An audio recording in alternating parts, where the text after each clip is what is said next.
පිනතුනි අද ධර්ම දේශනා මාලාවක් හැටියට පැවැත්වෙන මේ ධර්ම දේශනා මාලාවේ තවත් එක දේශනාවක්. ඒ 5 වෙනි දේශනාවයි. මජ්ක්‍ධිම නිකායේ මහා සිංහනාද සූත්‍රයේ තථාගත බල පැහැදිලි කිරීම පිළිබඳව කෙරෙන දේශනා මාලාවේ 5 වෙනි දේශනාව. මේ දේශනාවේ පහුගිය දේශනා 4 තුල බුදුරජාණන් වහන්සේට තිබිච්ච සත්‍යයගේ මේ කර්ම සමාදානයන් පිළිබඳව කාලත්‍රයේ වර්තී කර්ම සමාදානයන්ගේ විපාක දක්නා නුවණ පිළිබඳව සාකච්ඡා කරන තැන අභිධර්ම පිටකයේ විභංග ප්‍රකරණයේ ඥාන විභංගයේ භාග්‍යතුන් වහන්සේගේ ඒ අවබෝධයේ 16 ආකාරයකින් විස්තර කරලා තියෙනවා. ඒ 16 ආකාරය තමයි සාකච්ඡා කරමින් හිටියේ. ඒ ආකාර 16න් තවත් කාරණා දෙකක් සාකච්ඡා කරන්න ඉතුරු වෙලා තියෙනවා දෙවනි තථාගත බලය තුල. ඒ කාරණා දෙක සාකච්ඡා කරමින් මේ දේශනාව තුළ අපි තුන්වෙනි තථාගත බලය සාකච්ඡා කරන්න උත්සාහ කරමු.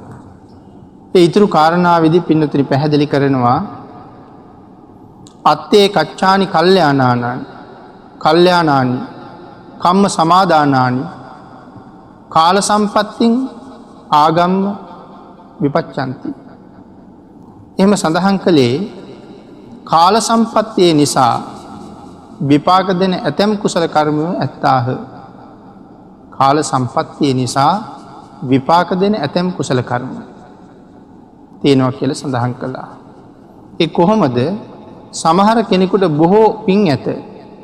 එහෙත් කාල විපත්ති කාලවලදී විපාක ඇති කිරීමට ඒ පින් සමත් නොවේ. කාල සම්පatti ඇති කාලයේ විපාක දෙන කුසල් කාල විපත්ති කාලයේදී විපාක දෙන්නේ නැතුව යනවා. නමුත් ඒ පින් නැතුවද පින් තියෙනවා. විපත්ති කාලයේ හින්දා විපාක දෙන්න බෑ. මුළු කාලයේම විපත්ති කාලය වෙලා. ඒ නිසා මෙතන සඳහන් කරනවා සම්පත්ති කාලයේ පැමිණි විට කාල විපත්තියෙන් යටපත් වෙවි තිබූ ඒ කුසල ධර්මයෝ බොහෝ සුඛ විපාක ගෙන දෙති. නැවත සම්පත්ති කාලයේ ආවට පස්සේ විපත්තිය නිසා යටපත් වෙලා තිබිච්ච කුසල් බොහෝ විපාක දෙන්න පටන් ගන්නවා කියලා. ඒකට ඒක උදාහරණයක් පැහැදිලි කරනවා මේ විදිහට ධර්මයේ මහා සෝන තෙරුන් වහන්සේගේ කතාවත් වත්තබ්බක නිග්‍රෝධ තෙරුන් වහන්සේගේ කතාවත් කියන කාරණා දෙක උදාහරණ හැටියට දක්වලා තියෙනවා. මේ කාරණා දෙකම සාකච්ඡා කරනකොට බොහොම දීර්ඝ වෙන නිසා මේ වත්තබ්බ නිග්‍රෝධ සාමණේරයන් වහන්සේගේ කාරණාව විතරක් සාකච්ඡා කරලා අපි මේ කරුණ තවත් අවබෝධයෙන් තේරුම් ගන්න උත්සාහ කරමු. එතන මේ නිග්‍රෝධ සාමණේරයන් වහන්සේ වත්තබ්බ නිග්‍රෝධ සාමණේරයන් වහන්සේ වැඩ හිටපු කාලේ බොහෝම දුර්භික්ෂ කාලයක්. ඒ කියන්නේ කාල විපත්තිය. කාලේ ඊටම දුර්භික්ෂයි. මෙන්න මේ දුර්භික්ෂ කාලේ ලංකාවේ බ්‍රාහ්මණ තිස්ස භය කියලා විපත්ති කාලයක් දුර්භික්ෂයක් තිබුණා. බ්‍රාහ්මණ තිස්ස භය මේ දුර්භික්ෂයක් තිබුණා. ඒ කාලේ තමයි උන්වහන්සේ වැඩ හිටියේ. ඒ කාලේ බොහෝ ස්වාමින් වහන්සේලා රට අතහැරලා වෙනත් රටවල් වලට ගියා. ඒ ගියේ ජීවිතයේ තියෙන තෘෂ්ණාව හින්දාම නෙමෙයි.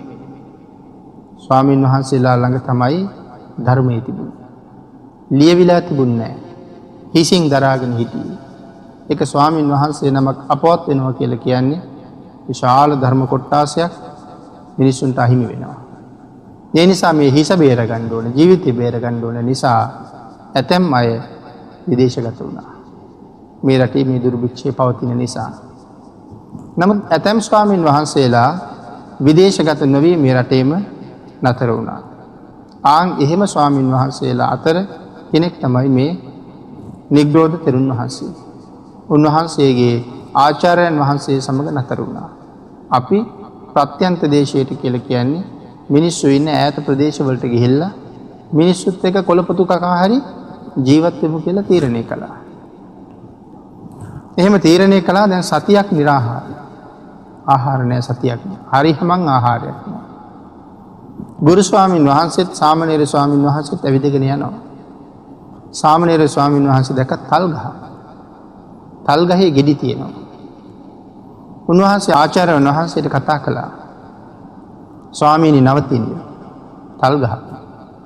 තල් ගහේ ගෙඩි තියෙනවා. ස්වාමීනි අපි තල් අනුභව කරමු. මේ වෙනකොට සතියකට ආසන්න කාලයක් හරියම ආහාරයක් නැහැ, දෙන්නම ඊටාම දුර්වලයි. ආචාර්යයන් වහන්සේ සාමණේර ස්වාමීන් වහන්සේට සඳහන් කළා සාමණේර ගහට නගින්න එපා. සතියක් තිස්සේ ඔබ निराහාරව. මේ ගහට ගොඩ වෙන්න තරම් ශක්තිය ඔබට නැහැ. නමුත් ආචාර්යයන් වහන්සේත් කුසගින්නේ තමනුත් කුසගින්නට වඩා ලොකු දෙයක් නැහැ. උන්වහන්සේ නෑ ස්වාමීනි මට පුළුවන්. පිහියත් අරගෙන තල් ගහට ගොඩ වුණා. අනේ තල් රෑන කපන්න ලෑස්ති වෙනකොට පිහිය වැටුණා. නමුත් නැවත බැහැලා පිහිය අරගෙන ගහට නගින්න තරම් උන්වහන්සේට ශක්තිය නැහැ. නමුත් බොහොම ඥානවන්තයි. තල් කොළ ඉරා එකට ගැට ගහ බිමට දාලා ආචාර්යයන් වහන්සේට සඳහන් කළා ස්වාමීනි පිහිය මෙහි ගැට ගැහුවොත් හොඳයි. උන්වහන්සේ පිහිය ගැට ගැහුවා. උන්වහන්සේ පිහිය අරගෙන තල් කැඩුවා. තල් කඩලා බිමට දාලා සාමණේර ස්වාමීන් වහන්සේ බහිනකොට ආචාර්යයන් වහන්සේ තල් ගෙඩියක් කපලා උන්වහන්සේට තියලා තිබ්බා. බොහොම වෙහෙසිලා ඉන්නේ බහැපු ගමන් මේක වළඳන්න. ඒක පිළිගන්නුවාට පස්සේ ස්වාමීන් වහන්සේ කියනවා නෑ ස්වාමීනි. ඔබ වහන්සේ වළඳන තුරු වළඳන සිරිතක් මගේ නෑ. මේ කතාවෙන් මේ කාල විපත්තිය ගැන විතරක් නෙමෙයි කියන්නේ. අතීත භික්ෂු ජීවිතය ගැන බොහෝ තොරතුරු කියනවා. මේ කරුණු දෙකම අවබෝධ කරගන්න මේක වටිනවා. ඒකයි මේ කරුණු ධර්මයේ සංග්‍රහ කරලා තියෙන්නේ. ස්වාමීනි ඔබ වහන්සේ නොවළඳා මා වළඳන සිරිතක් නෑ. ඒ තරම් ආචාර්යවරයාට ගෞරවය කළා. ඒ නිසා තල් අරගෙන කපලා තල් මැද ගලවලා ගුරුවරයාගේ පාත්‍රයට දාලා ගුරුවරයාට පිළිගන්නලා තමයි තමන් තල් වැළඳුනේ. මේ තල් ගහේ ගෙඩි ඉවර වෙනකම්ම කුරුම්බා ඉවර වෙනකම්ම උන්වහන්සේලා දෙන්නා තල් ගහ ළඟ තල් වළඳ ජීවත් වුණා. තල් ගහේ තල් ඉවරයි. ඊට පස්සේ පිටත් වුණා.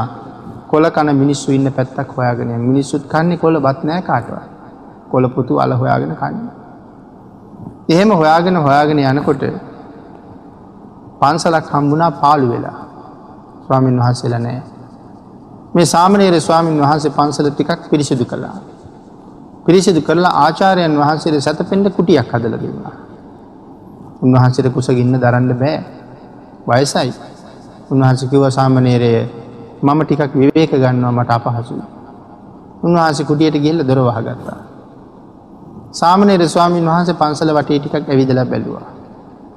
චෛත්‍ය වහන්සේත් තිබුණා. හැබැයි මළුවේ බොහෝම කැලෑ වැහිලා.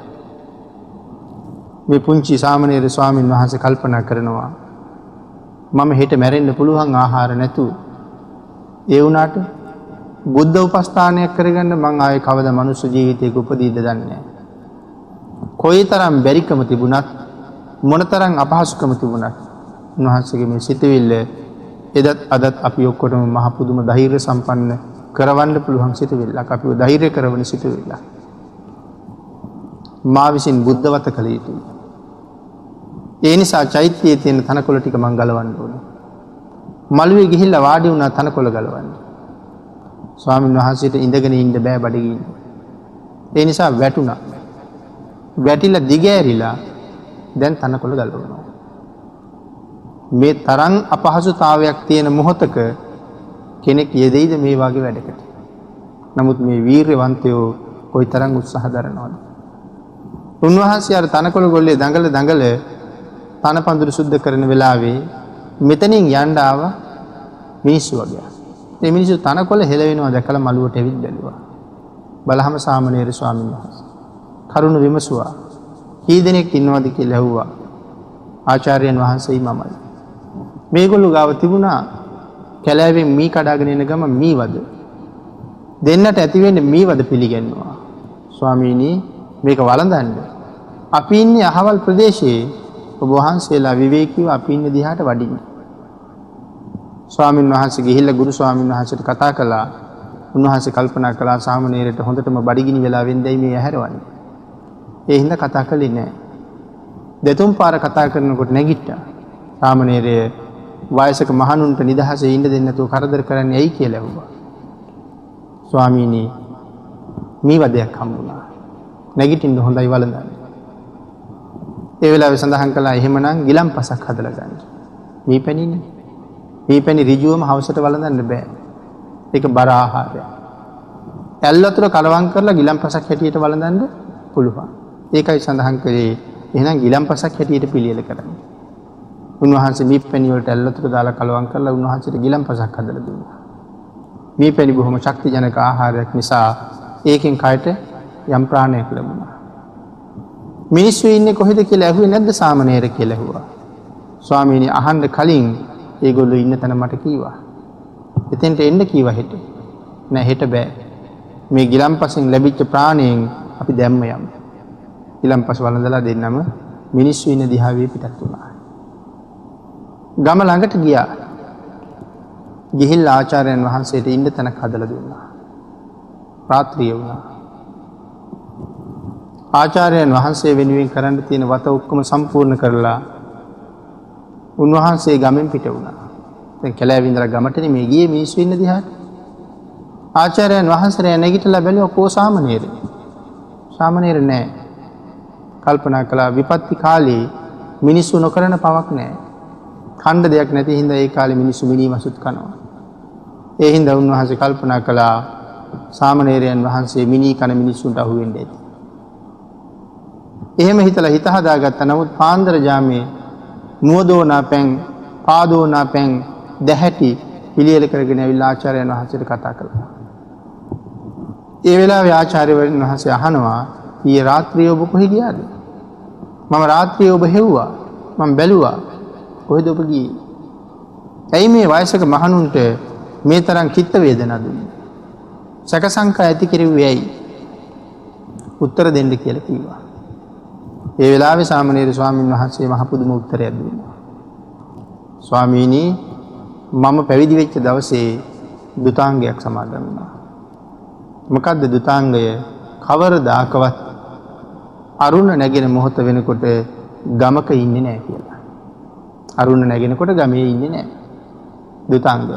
මුළු ජීවිතේම මම මේක රකින්නයි සමාදන් වුණේ. දැන් සාමණේර ස්වාමීන් වහන්සේ ගැන කරුණු දෙකක් කියුණා. එකක් අපහසු කාලයේ උන්වහන්සේ කරපු බුද්ධ වත.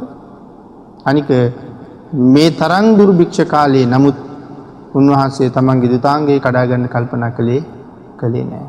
ඒ නිසා අරුණ නැගෙනකන් උන්වහන්සේ වනාන්තරයේ ඉඳලා අරුණ නැගුණට පස්සේ තමයි අර දෙහැටි සහපැන් අරගෙන ආවේ. මේ කාරණය සඳහන් කරාම ලොකු ස්වාමීන් වහන්සේ සඳහන් කරනවා සාමණේරයේ දඬුවම් ලැබිය යුත්තා ඔබ නෙමෙයි මමයි. මම දැන් බොහොම වයසයි. මට වෙන්න දෙයක් නැහැ. නමුත් ඔබ තාම ලාබාල තරුණයි. ඔබට තව බොහෝ කාලයක් මේ ශාසනය වෙනුවෙන් කටයුතු කරන්න පුළුවන් වෙයි. විපත්ති කාලේ මිනි කන මිනිස්සු ඉන්නවා. ඒ අයට අහු වෙන්නේ නැතුව ඔබ ජීවත් වෙන්න. මට වෙන දෙයක් වෙච්ච ආවේ. හැබැයි මේ ලොකු ස්වාමීන් වහන්සේ අනාගාමී වෙලා ඉන්නේ. උන්වහන්සේගේ අවසරේ පිට සාමණේර ස්වාමීන් වහන්සේ පිට වුණා. ටික දවසක් ලොකු ස්වාමීන් වහන්සේ තනියම ඉන්නකොට උන්වහන්සේ මිනි කන මිනිස්සුන්ට අහු වුණා. මිනිස්සු අනාගාමී ස්වාමීන් වහන්සේ මරාගෙන කෑවා.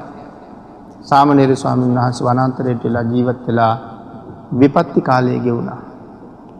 දැන් වෙහිපල හොඳට ලැබුණා. විදේශ රටවල් වල හිටපු ස්වාමීන් වහන්සේලා ආපහු තමන්ගේ රටට වැඩියා. උන්වහන්සේලාට මේ සාමණේර ස්වාමීන් වහන්සේ පිළිබඳව දැනගන්න ලැබුණා.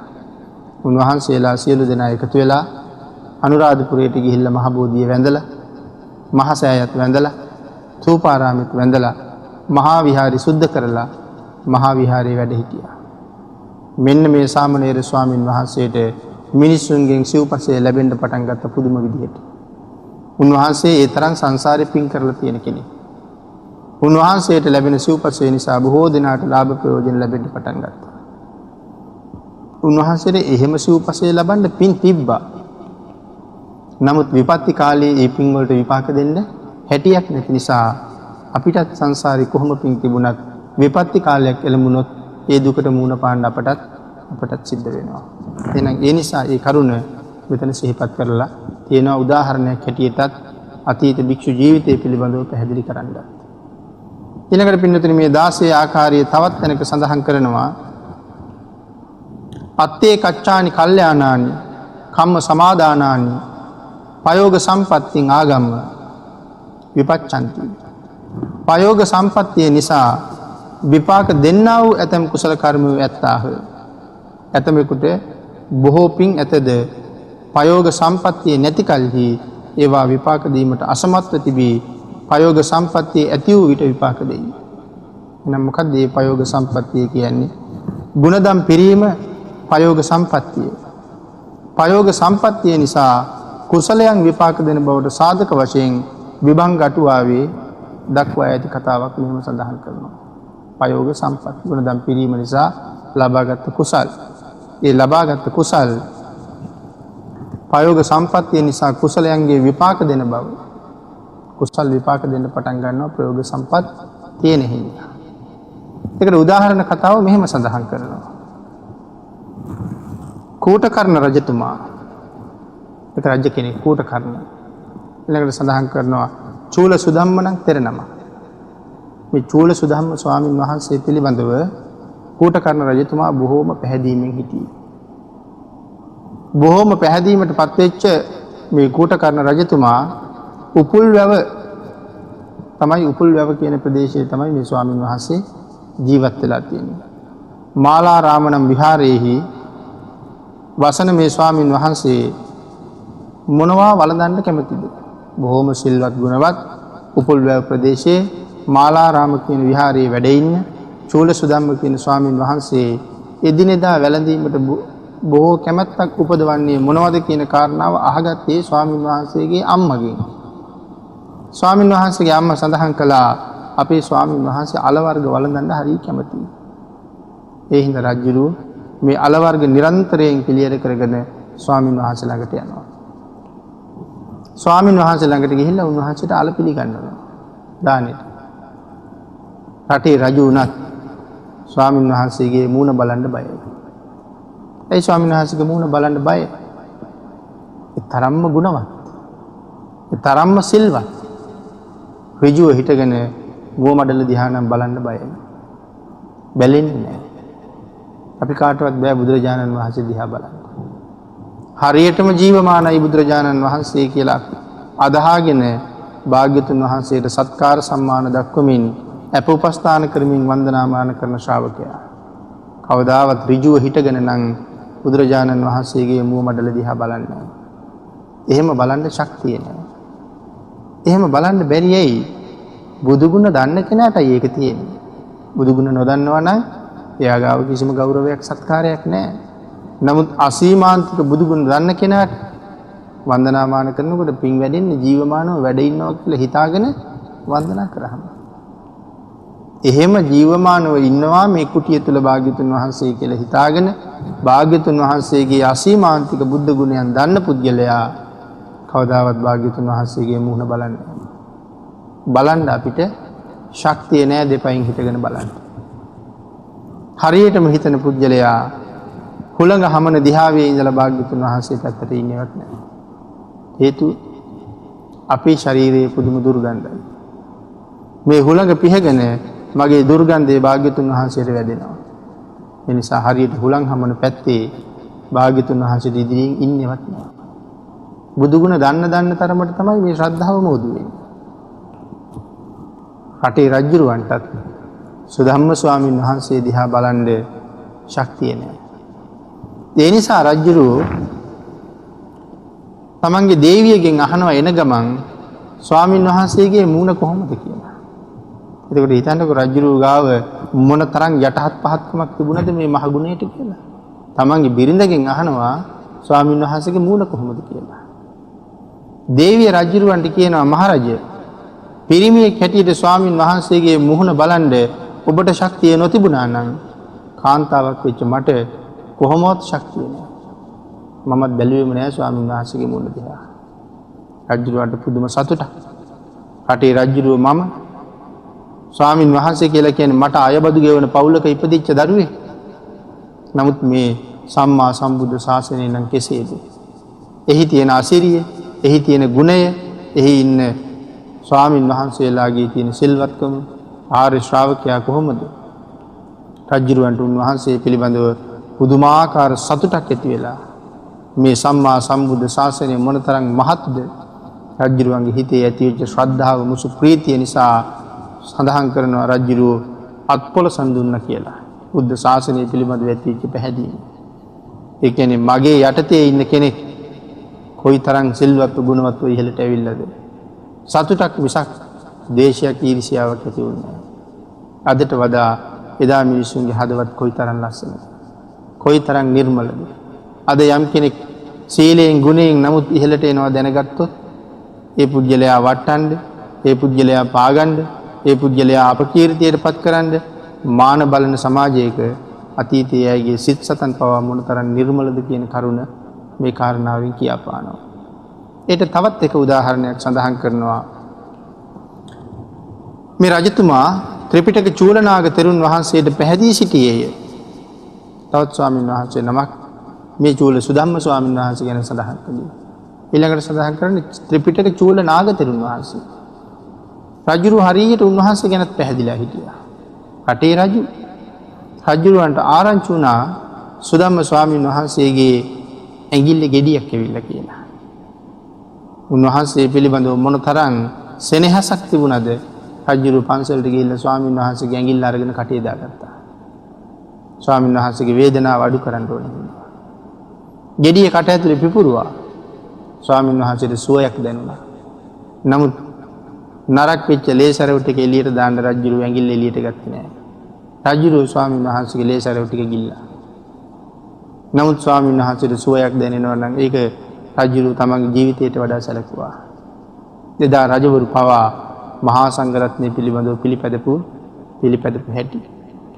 ඒ නිසා සඳහන් කරනවා පසු කාලයක තෙරුන් වහන්සේ මරණ මංචකයේ සයනය කළා කියලා. බොහොම වයසට ගිහිල්ලා පස්සේ කාලේ ස්වාමීන් වහන්සේ මරණාසන්න වුණා. රජුරු උපස්ථානයට ගියා. රජුරු සඳහන් කරනවා දහම් රියේ අලවංගුව බිඳෙයි. ධර්මයේ පතුරවන රතේ අලවංගුව බිඳෙන්නයි යන්නේ. අලවංගුව බිඳුනොත් මේ රතේ ඉස්සරහට යන්නේ නැහැ. ධර්මයේ රතයක් නම් ඒ ධර්ම රතේ දක්වන අලවංගුවයි මේ තියෙන්නේ. මේක බිඳුනොත් ධර්ම රත්නේ ප්‍රචාරය වෙන්නේ නැහැ. රජුරු අඬනවා. දහම් රියේ අලවංගුව බිඳෙයි. එහෙම කියා රජුරු අඬනවා. රජුරු අඬ ස්වාමීන් වහන්සේට නැගිට ගන්න බෑ මල මූත්‍රා පහ වෙනවා. ඒක කාගෙත් මරණාසන්න කාලේ හැටි. රජුරු මේ අසූචි පිරිච්ච බඳුන් හිස මතින් තියාගෙන රජුරු අසූචි අදිනවා. රටේ රජුරු ඒ පුදුමාකාර ශ්‍රද්ධාවකින් සංඝ රත්නයේ ශාසනයට ඇති අප්‍රමාණ ගෞරවයෙන් සඳහන් කරනවා ගුණදහම් පිරීම නැති ප්‍රයෝග සම්පත්තිය නිසායි. උන්වහන්සේලා ගුණයෙන් යුක්ත වෙච්ච නිසා ගුණයෙන් යුක්ත වෙන්න අනුන්ගෙන් කොච්චර සැලකිලි හම්බ වෙනවද? ගුණවතුන්ට. එහෙනම් ඒ ගුණවතුන් මුල් කාලේ ඉපදිච්ච තැන කුලය පරප්ප වටින්නේ නැහැ. ගුණය ඒ සියල්ල යටපත් කරනවා. සෝපාක මහරහතන් වහන්සේ නමක් බවට පත් වුණා. කසල සෝදක සුනීත මහරහතන් වහන්සේ නමක් බවට පත් වුණා. එදා කවුරුවත් සැලකුවේ නැහැ උන්වහන්සේට. නමුත් බුදුරජාණන් වහන්සේ දැකලත් පැනලා ගිහිල්ලා හැංගිච්ච සුනීත භාග්‍යතුන් වහන්සේ කරගෙන ගිහිල්ලා පැවිදි කළා. රහත් වුණාට පස්සේ සුනීත රහත් වුණා. සුනීත මහරහතන් වහන්සේ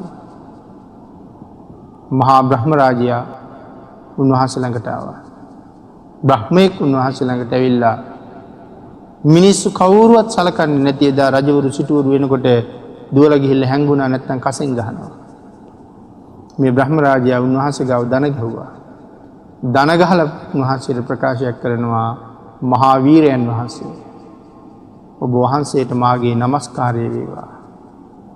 එහෙනම් ගුණය නිසා, සීලය නිසා, ඒ ගුණයට සීලයට මේ කුල ප්‍රවේණියවත් පොහසත්කම්වත් එකක්වත් වටින්නේ නැහැ. එහෙනම් ප්‍රයෝග සම්පත්තිය. යහපත් වීම නිසා කාගෙන්ද සත්කාර නොලැබෙන්නේ? ඒ යහපත් ගුණය නිසා රජුරු අසූචි බඳුන් නැද්දා මිස එහෙම නොවෙන්න රජුරු එහෙම කරන්නේ නැහැ. ඒ නිසා මේ කාරණා වලින් අපිට දක්වන්නේ ਸਰවාකාරයෙන්ම කර්මයේ හා විපාකයන් තත්වාකාරයෙන් දන්නා වූ ඥානය භාග්‍යතුන් වහන්සේගේ ඒ ඥානය තුළ මේ කම්ම විපාක යනාදිය පැහැදිලි කරපු කරුණු කර්ම විපාකයේ පැහැදිලි කරපු කරුණු 16ක් අපි මේ තථාගත බල දේශනාවේ දෙවෙනි තථාගත බලයේ යටතේ සාකච්ඡා කරන්නට යෙදුණා. එහෙනම් මේ සාකච්ඡා කළේ ප්‍රයෝග සම්පත්තිය ගැන. ඒ නිසා මෙතන දක්වනවා පටිසම්භිදා මග්ගයේ දැක්වෙන කර්ම විභාගයේද මෙතන්හි දැක්විය යුතුයි. සර්වාකාරයෙන්ම කර්මය විපාකයන් තත්වාකාරයෙන් දන්නා වූ ඥානයේ දෙවන තථාගත බලයයි. එහෙනම් මේ කර්මය පිළිබඳව දන්නා තථාගත බලය පිළිබඳව තවත් කරුණු බොහොමයක් සඳහන් වෙනවා පටිසම්භිදා මග්ගපාළියේ කියන බව මූලාශ්‍රය මෙතන සඳහන් කරමින් භාග්‍යතුන් වහන්සේගේ දෙවනි තථාගත බලය පිළිබඳව කරුණු සාකච්ඡා කරන්නට යෙදුණා. තුන්වෙනි තථාගත බලය මොකක්ද කියලා අපි අද පැහැදිලි කරමු. සර්වත්‍ර ගාමිනී ප්‍රතිපත්ති දක්නා නුවණ තමයි තුන්වෙනි තථාගත බලය. ඒ සඳහන් කරනවා මහා සීහනාද සූත්‍රයේ මේ විදිහට. පුනච්ච පරං සාරිපුත්ත තථාගතෝ සබ්බත් ගාමිනීන් පටිපදං යථා භූතං පජානාති යම්පි සාරිපුත්ත තථාගතෝ සබ්බත් ගාමිනීන් පටිපදං යථා භූතං පජානාති ඉදම්පි සාරිපුත්ත තථාගතස්ස තථාගත බලං යම් බලං ආගම්ම තථාගතෝ ආසබං තහනං පටිජානාති පරිසාසු සීහනාදං නදති බ්‍රහ්මචක්කම් පවත්තේති. භාග්‍යවතුන් වහන්සේ විසින් සරියුත් මහරහතන් වහන්සේටයි ප්‍රකාශ කරන්නේ. තථාගතයන් වහන්සේ සත්වයන්ගේ සුගති දුර්ගති භවවලට පැමිණෙන්නා වූ අරහත්ව ආදී තත්ත්වවලට පැමිණෙන්නා වූද පිළිවෙත් සර්වාකාරයෙන් දන්නාසේක. ඒ දැනීම තථාගතයන් වහන්සේගේ එක් තථාගත බලයකි. මේ සත්වාගේ ස්වභාවය දැන ගැනීම භාග්‍යවතුන් වහන්සේගේ එක් තථාගත බලයක් කියලා සඳහන් කරනවා. ඒ බලය නිසා තථාගතයන් වහන්සේ ලෝකේ උච්ච ස්ථානයට පැමිණ ඇත්තාහ. ආසබං ථානං ඥානං කියලා කියන්නේ ලෝකයේ උතුම්ම තැනට පැමිණියා කියන එක. මේ ආසභ කියන වචනේ එහෙම අපි සාකච්ඡා කළා මේ දේශනා මාලාවේ මුලින්. ලෝකයේ උතුම්ම තැනට පැමිණ ඇත්තේ. පිරිස්වල සිංහනාද පවත්වන්නාහ. ඒ කියන්නේ සියලු දෙනාටම ඉහළින් භාග්‍යවතුන් වහන්සේගේ හඬ පවතින නිසා ඒක සිංහනාදයයි. බ්‍රහ්මචක්‍රය පවත්වන්නාහ යනු බ්‍රහ්මචක්‍රය කියලා කියන්නේ ලෝකයේ උතුම්ම චක්‍රය. ලෝකයේ උතුම්ම චක්‍රයට කියන්නේ ධර්ම චක්‍රය කියලා. ධර්ම චක්‍රයට තව නමක් බ්‍රහ්ම චක්‍රය. එහෙනම් බ්‍රහ්ම කියන්නේ උතුම්. එහෙනම් ධර්ම චක්‍රයට බ්‍රහ්ම චක්‍රය කියලාත් හඳුන්වලා තියෙනවා. දැන් පිළිතුරු මෙතන සඳහන් කරනවා සසර සැරිසරනා සත්වයන් ඒ සුගති දුර්ගති භව වලට පැමිණෙන්නේ ඔවුන් කළ කර්මයන් අනුවය. ඒ සුගති දුර්ගති වලට පැමිණෙන්නේ ඒ සත්වයන් කරපු කර්මයන් අනුව. නමුත් අපි දන්නවද අපි ඊළඟ භවයේ කොහේයිද කියලා? අපි නොදන්නවා වුණාට බුදුරජාණන් වහන්සේ දන්නවා. මේ භවයේ කෙරවලදී මේ සත්වයා ඊළඟට උපදින්නේ කොහෙද? කොහේ උපදින්න වාගේ කර්මයක් මෙයා කරලා තියෙනවා. ඒ හැකියාව දැනගැනීමේ පුදුම නුවණක් බුදුරජාණන් වහන්සේට තිබුණා. එහෙනම් අපි ගැන අපි දන්නවට වඩා අපි ගැන දන්නවා භාග්‍යවතුන් වහන්සේ. අන් ඒක මේ තුන්වෙනි තථාගත බලයේ එක කාරණාවක්. ඊළඟට සඳහන් කරනවා ප්‍රාණඝාත ආදී එක් කර්මයකින් අනේකාකාර විපාක ලැබෙන්නේය. එක ප්‍රාණඝාතයක් කරාම නොඑක් ආකාරයේ විපාකයි ලැබෙන්නේ. ඒ කොහොමද කියලා සඳහන් කරනවා. එක් දානයකදී එක් කුසල කර්මයකින් ලැබෙන විපාකද අනේකාකාර වන්නේ. දානයකින් ලැබෙන කුසල කර්මයක් විවිධයි. අකුසලයකින් ලැබෙන අකුසල කර්මත් විවිධයි. කෙනෙක් සතෙක් මරන්න යනවා. ඒ මරන්න යන කෙනා තව කෙනෙකුට අඬ ගන්නවා. එතකොට එයත් යනවා. කෙනෙක් සතා මරනවා, තව කෙනෙක් බලාගෙන ඉන්නවා. තව කෙනෙක් එතෙන්ට යන්නේ කැමැත්තෙන් නෙමෙයි අඬ ගහන නිසා. තව කෙනෙක් එතෙන්ට යන්නේ සත්තු මරන්න නෙමෙයි මරණින් දිහා බලාගෙන ඉන්න තණ්හාවක් තියෙන නිසා. තව කෙනෙක් එතෙන්ට යන්නේ ඒක බලලා සතුටු වෙන්න ඕන නිසා. මිනිස්සු අතර එහෙම දේවල් නැද්ද? සමහර කාලවලට ඔය ගොවි සංවිධාන වලින් වැව් බදු දෙනවා. බදු ගත්තේ කීප දෙනෙක්. නමුත් ගමේම මිනිස්සු ලොකු කුඩා ඔක්කොම ගිහිල්ලා වැව් කන්දට වෙලා බලාගෙන ඉන්නවා. අරගොල්ලෝ පව් කරනවා අපි බලාගෙන ඉන්නවා. බලාගෙන ඉන්න අයටත් පව් රැස් වෙන්නේ නැති වෙයිද? බලාගෙන ඉඳලා සතුටු වෙනකොට සතෙක් තැනක හිර වෙලා දඟලනකොට අපිටත් ආන් අතන එකෙක් කියලා හරි කියවෙනවා. මේ කරුණ වලින් අපි හරියට අපිත් පව් රැස් කරනවා. අපේ භාග්‍යතුන් වහන්සේට තිබුණ හිසේ රජය. ඇයි? පෙර භවයේ තමන්ගේ ඥාතීන්ට විශාල මත්ස්‍ය සම්පතක් හම්බ වෙලා. විශාල මාළු කන්දක් ගොඩ ගහලා. මේ මාළු අල්ලන තැනවත් මරණ තැනවත් හිටියේ නෑ. නමුත් ඥාතීන්ට ලැබිලා තියෙන ලාභය නිසා සතුටක් ඇති වුණා. ආන් ඒ නිසා ඇතිවෙච්ච අකුසල කර්මය. හිසේ කැක්කුමා. එහෙමනම් මේ විදිහට කෙනෙක් ප්‍රාණඝාත කරනකොට එක එක්කිනා එක එක ආකාරයෙන් ඒකට සම්බන්ධ වෙනවා. ආන් ඒ සම්බන්ධ වීම නිසා මෙතන සඳහන් කරනවා ගමක මිනිසුන් එක්ව සෑම දිනාගේම ප්‍රයෝජනෙයි පිණිස සතෙකු මෙරූ කල්හි සෑම දිනාටම වෙනසක් නැතුව ප්‍රාණඝාත අකුසල කර්ම සිදු වේ.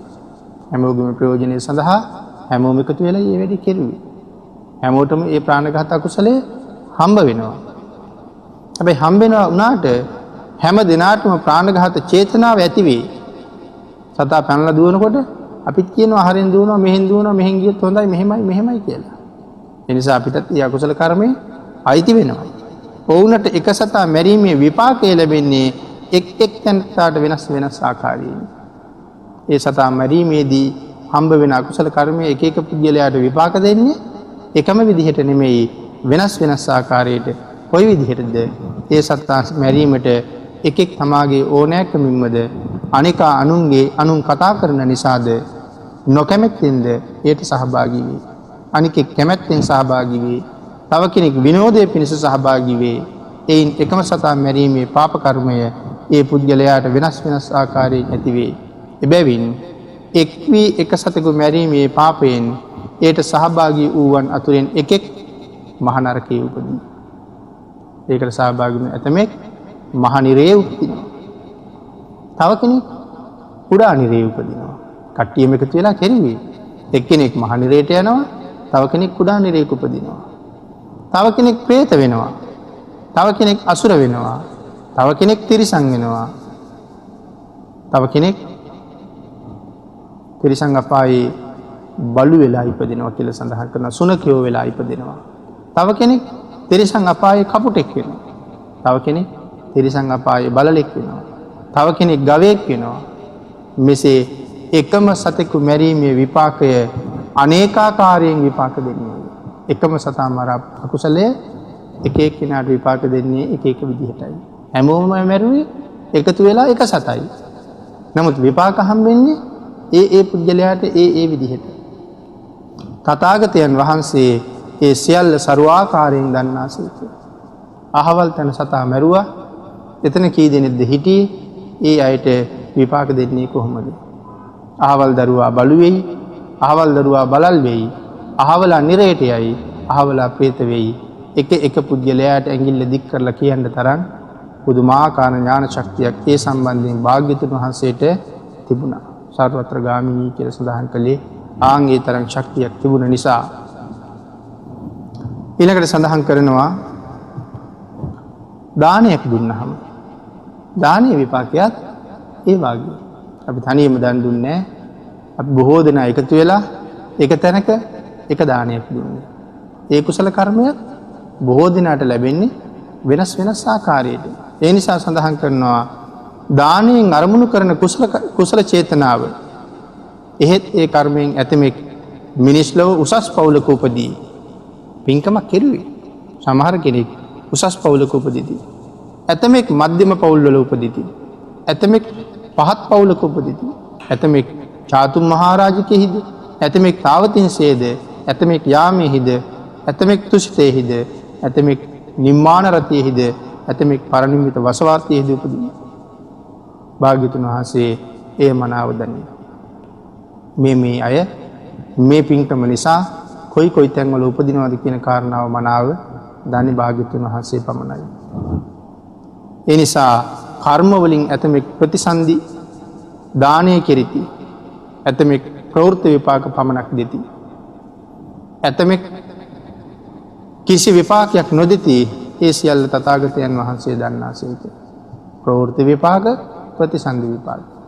ප්‍රවෘත්ති විපාක කියලා කියන්නේ මෙලවදීම විපාක දෙනවා. ප්‍රතිසන්දි විපාක කියලා කියන්නේ ඊළඟ භවයක විපාක දෙනවා. සමහරෙකුට මෙලවත් පෙර භවයටත් දෙකටම විපාක නැතුව තියෙනවා. ඒ පුජ්‍යලයා ඒ පුණ්‍ය කර්මයට යෙදිච්ච ආකාරයට තමයි ඒක තීරණය වෙන්නේ. ඊළඟට සඳහන් කරනවා යම් කෙනෙක් භාවනා කරන්න පටන් ගන්නවා. භාග්‍යතුන් වහන්සේ දන්නවා මොහුට මේ භාවනාව කොච්චර සම්පූර්ණ වෙනවද? කෙනෙක් කමටහන් ඉල්ලනවා. කමටහන් දෙනකොට භාග්‍යතුන් වහන්සේ දන්නවා සම්පූර්ණ කරන ප්‍රමාණය මේ ජීවිතෙන් සෝවාන් මාර්ගයටවත් එන්න බෑ. මහ කුසල් ලබනවා. මොහු සෝවාන් විතරක් වෙනවා. මොහු සකදාගාමී විතරක් වෙනවා. මොහු අනාගාමී තලයටත් එනවා. මොහු අරිහත්ත්වයටත් යනවා. මොහු පංච අභිඥා අෂ්ට සමාපatti විතරක් ලබනවා. මොහු විදර්ශනාම දියුණු කරලා ඊටාම ඉහළට යනවා. කමඨහන් ලබන පුජ්‍යලයෝ, ශාසනයේ ඉන්න පුජ්‍යලයෝ, ලෝක ධාතුවේ ඉන්න ඕනෑම පුජ්‍යලයෙක් කොයි ජීවිතෙන්ද නිවන් අවබෝධ කරන්නේ කියන කාරණාව මනාවම දන්නවා. එහෙමනම් යම් කෙනෙක් ගිහිල්ලා බුදුරජාණන් වහන්සේගෙන් ඇහුවොත් ස්වාමීනි මෙන්න මේ කාන්තාවගේ කුසේ මට ඊළඟට දරුවෙක් වෙලා උපදින්න ඕන. මම ඇගේ කුසේ පිළිසිඳ ගන්න මොනවා කරන්න ඕනේද? තවත් කාන්තාවක් වෙන්නනවා. ස්වාමීනි මට මැගේ කුසේ උපදින්න ඕන. මම මොනවා කරන්න ඕනද? කාන්තාව දෙන්නයි. ඒ දෙන්නගේම කුසේ ඉපදෙන්න බෑ එකම කර්මය කරලා. මැගේ කුසේ ඉපදෙන්න වෙනම කර්මයක් කරන්න ඕනේ. මැගේ කුසේ ඉපදෙන්න තවත් කර්මයක් කරන්න ඕනේ. ස්වාමීනි මට මේ රටේ රජ වෙන්න ඕනේ. භාග්‍යතුන් වහන්සේ දේශනා කරනවා මොනවද කරන්න ඕනේ කියලා. ස්වාමීනි මට වෙන රටක රජ වෙන්න ඕනේ. මේ රටේ රජ වෙන්න ඕනේ දේ කරලා වෙන රටක රජ වෙන්න බෑ. ලංකාවේ රජ වෙන්න කරන දේවල් කරලා ඇමරිකාවේ රජ වෙන්න බෑ. මේ රටවල් දෙකේ රජ වෙන්න ක්‍රමවිධි දෙකක් තියෙනවා. භාග්‍යතුන් වහන්සේ හරියටම දන්නවා මේ රටවල් දෙකේ රජ වෙන්න නම් මොන වාගේ ක්‍රමයක් අනුගමනය කරන්න ඕනේද කියලා.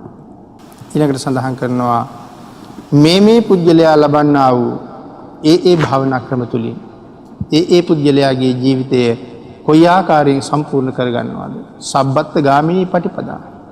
සියලු තැන් වලට යන මාර්ගය දන්නවා කියන කාරණාවයි එතන සඳහන් කරන්නේ. ඊළඟට නිරේට යන පාරත් භාග්‍යතුන් වහන්සේ දන්නවා. ප්‍රේතෙක් වෙන්නේ කොහොමද කියලා දන්නවා. අසුරෙක් වෙන හැටි භාග්‍යතුන් වහන්සේ දන්නවා. මේ පුජ්‍යලයා ස්වාමීනි මැරිලා කොහේ යනවද? හරියටම යන තැන භාග්‍යතුන් වහන්සේ දේශනා කරනවා. මේ පුජ්‍යලයා මැරිලා කොහේ යනවද? ඒකත් දේශනා කරනවා. මොහු යන්නේ නිරේට, මොහු යන්නේ പ്രേත ලෝකෙට, මොහු යන්නේ අසුර ලෝකෙට, මොහු යන්නේ තිරිසන් ලෝකෙට. ඒ කාරණා සියල්ලම භාග්‍යතුන් වහන්සේ හරියටම ප්‍රකාශ කරනවා.